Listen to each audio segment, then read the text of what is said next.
Number 10. Destroyer number 356. Built in 1984, Destroyer number 356 was a Russian-built frigate or warship that was given to the Cubans, but the Cuban government had no use for the 330-foot-long vessel and sold it to the Cayman Islands during the mid-90s. It was renamed the MV Captain Keith Tibbets, or Captain Keith, and it was deliberately sunk off the island of Cayman Brac as an artificial reef. Famed diver and wreck explorer Jean-Michel Cousteau was there for the sinking of the vessel and the filming of a documentary about it called Destroyer at Peace. The film reveals the cleaning and preparation process that the ship underwent before it was submerged at its final resting place beneath the waves. Since then, Destroyer number 356 has become one of the most popular diving sites in the Cayman Islands. Many Americans view the sunken ship as a symbol of capitalism's ultimate triumph over the Soviet Union. It sits on its side between two coral reefs near the island's north shore, where it's become home to numerous fish species including groupers, barracudas, turtles, and angelfish. Number 9. American Star. The SS American Star was built in 1940 with plans to operate as a luxury cruise ship. Instead, it transported U.S. troops overseas during World War II. The ship was also camouflaged and used to evacuate 483,000 soldiers throughout the conflict. After the war, it was converted into a luxury cruise ship as it was originally intended. The American Star embarked on its maiden voyage as a cruise vessel in 1946 when it traveled from New York City to Southampton, England. From there, the ship changed hands numerous times, underwent several renovations, and operated under many different names. But time took its toll on the American Star, as it does on all maritime vessels. In 1993, a Thai company bought the ship for $2 million after it went 16 years without maintenance.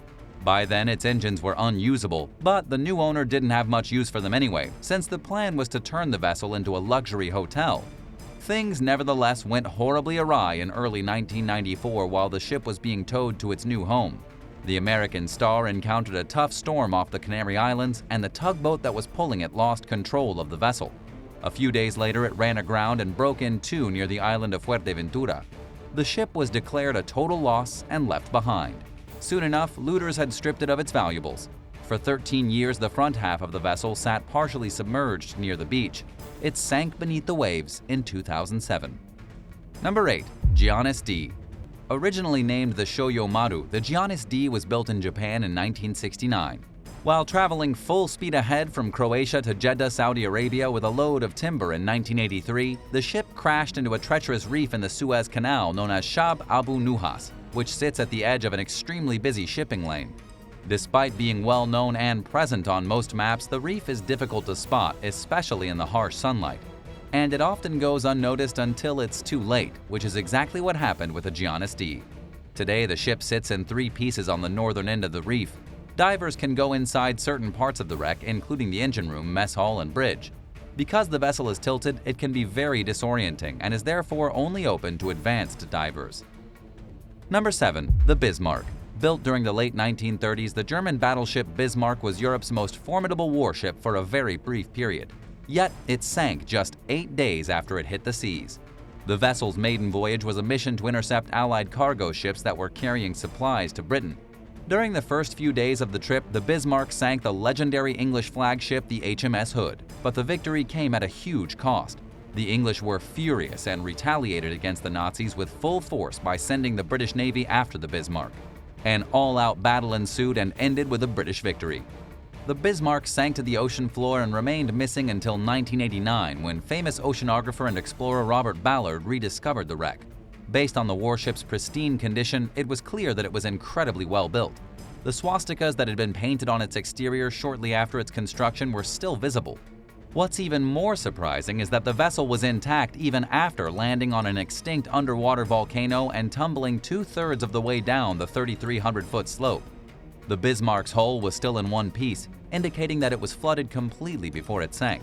If it hadn't been, it would have imploded under the pressure of the surrounding water once it plunged below the waves. Number 6. MV ROZI. Built in Bristol, England in 1958, the tugboat MV ROZI originally went by the name Rossmore. In 1969, she was sold to new owners who changed her name to Rosgarth. The vessel continued to operate out of Liverpool until it was relocated to Malta in 1972. ROZI spent the rest of her career sailing out of the Porta Valletta. Also known as Grand Harbor, it's one of Malta's natural harbors. The tugboat received her current name in 1981 when she was sold to the company Malta Tug. She continued to work for many more years until she was decommissioned and sold to Captain Morgan Cruises. Even after her days as a tugboat were over, the vessel remained useful. In September 1992, its new owners scuttled it off Malta's northernmost harbor, Circewa, as a diving attraction and an artificial reef. It was part of the company's underwater safari tours, which no longer operate, but it still remains popular among divers to this day. Hundreds of visitors travel to the site every year to catch a glimpse of the rusting vessel. Number 5. Karlsruhe. When the Nazis invaded Norway in April 1940 through the port city of Kristiansand, to aid in their conquest, the Germans used a repurposed ship that was built during the 1920s. Known as the Karlsruhe, the 571-foot-long swastika-bearing vessel was struck by a British submarine torpedo shortly into its return journey. The crew evacuated, and the Nazis deliberately sank the ship 15 miles off the Norwegian coast, where it came to rest 1,607 feet below the water's surface. The Karlsruhe is detailed in historical accounts, but the wreck's whereabouts were a mystery for around 80 years, according to maritime archaeologist Frølk Valaa. It was finally rediscovered last year by the Norwegian power grid operators with the help of an expert who identified the submarine in images and sonar scans. Spotted during a routine inspection, the sunken vessel was found just 50 feet from a subsea power cable that the company has been operating since 1977. The Karlsruhe was the last large missing World War II-era vessel belonging to the Germans. It may contain thousands of liters of oil and other hazardous materials, which experts have warned could lead to an ecological disaster in the event of an attempted salvage.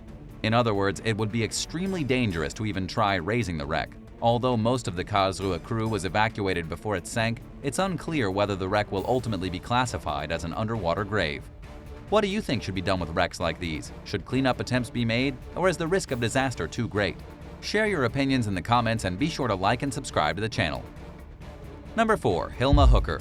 The crew of the Dutch-built freighter HILMA Hooker had no idea they were being watched by law enforcement back in 1984 when the vessel ran into engine problems in the Caribbean Sea. Unaware of the problems they were about to encounter, they had the ship towed to the port city of Kralendijk on the island of Bonaire. The captain failed to furnish all the proper registration documents, prompting the authorities to search the HILMA Hooker. They found 25,000 pounds of marijuana hidden in a false bulkhead and detained the suspects. But the vessel's owner was never identified, perhaps because they knew that there might be trouble and were smart enough not to come forward. In the meantime, the ship deteriorated as it sat neglected as evidence, and it began taking on water. By then, the authorities had grown sick and tired of continuously pumping water out of it, and they were worried that it would sink and disrupt maritime traffic near the city's main dock. They towed the HILMA Hooker elsewhere, and within days it began to list. Shortly after that, the 236-foot-long vessel rolled onto its side and sank to the sea floor. Today, it sits 95 feet underwater on a sand flat between two coral reefs. The HILMA Hooker is one of the most popular Caribbean dive sites due to the water's crystal-clear visibility, although most of the wreck's interior is off-limits. Number 3. Patrol Boat P-29. Built in East Germany in 1970, the Condor 1 class minesweeper that eventually became known as Patrol Boat P-29 originally sailed under the name Boltenhagen. It served under the East German naval force known as the Volksmarine, which was disbanded in 1990 when Germany reunified. But the Boltenhagen found new life serving under the German Federal Coast Guard until 1996. In 1997, the 171-foot-long vessel was sold to Malta and renamed P-29. It was used as a patrol boat until it was decommissioned in 2004. The Malta Tourism Authority bought the boat the following year. In 2007, the agency scuttled it off the port city of Circewa as a diving attraction and an artificial reef. The wreck sits roughly 115 feet beneath the waves but is just 39 feet deep at its highest point. Since Patrol Boat P-29 was submerged relatively recently, it has yet to attract the variety of marine life that can be seen at Malta's other iconic wrecks, like the MV ROZI. But it is home to a growing array of creatures including sea anemones, squid, rays, and a fish species known as flying gurnards. Number 2. Jenny Lind. While traveling from Melbourne to Singapore in 1850, a small sailing ship called the Jenny Lind ran aground on a coral reef in the South Pacific. All 28 passengers aboard, including 3 children, thankfully survived, but their journey to safety was just getting started. They spent the next 37 days living on a quay of sand while building a makeshift vessel from the wrecked ship. The group then made the harrowing 370-mile trip to Moreton Bay near the Australian mainland. A maritime survey that was performed in 1987 found that the wreck was still visible, but archaeologists concluded in 2017 that what was left of the ship had been destroyed by the ocean and literally nothing remained.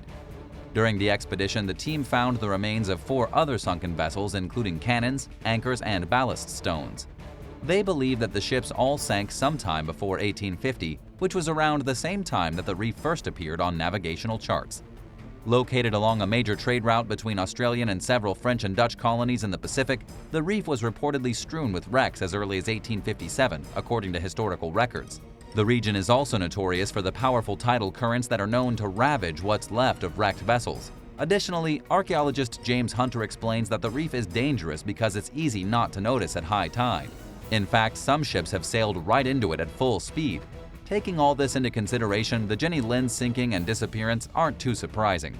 Researchers hope to identify the recently discovered wrecks that they investigated during the 2017 expedition, which could help them learn more about the trading history of the area's early European colonies. Number 1. ABIAH. Launched from Irving, New York in 1847, the wooden schooner ABIAH spent its short-lived career carrying wood and grain across the Great Lakes. It was sailing from Wisconsin to Chicago in 1855 when it was hit by a sudden gust of violent wind and capsized. Waves overtook the boat while it was being towed upside down, and it sank less than 15 miles off the city of Sheboygan. The wreck was rediscovered in 2019 at the bottom of Lake Michigan, where it sits 220 feet beneath the water's surface. It was found mostly intact, according to the Wisconsin Historical Society, which announced last year that the ABIAH was added to the State Register of Historic Places. The agency has also noted that the wreck has given researchers a valuable opportunity to learn about the early construction of wooden schooners on the Great Lakes. As a designated historic site, the wreck is protected by law. It's illegal for divers to remove, destroy, or otherwise interfere with the ship and its artifacts. Thankfully, due to its depth, it's unlikely that the wreck will receive many unwelcome visitors. The Great Lakes are notorious for their ferocious waters, which have taken down thousands of ships over the centuries. Every year, a dangerous weather pattern called the Gales of November causes massive storms that come with 50-mile-per-hour winds and gusts of up to 100 miles per hour, creating the perfect conditions for sinking a ship. And that's precisely what happened to the ABIAH. There are many more wrecks waiting to be discovered in the Great Lakes, and which will probably be found in remarkably intact condition owing to the dark, frigid conditions of their watery graves.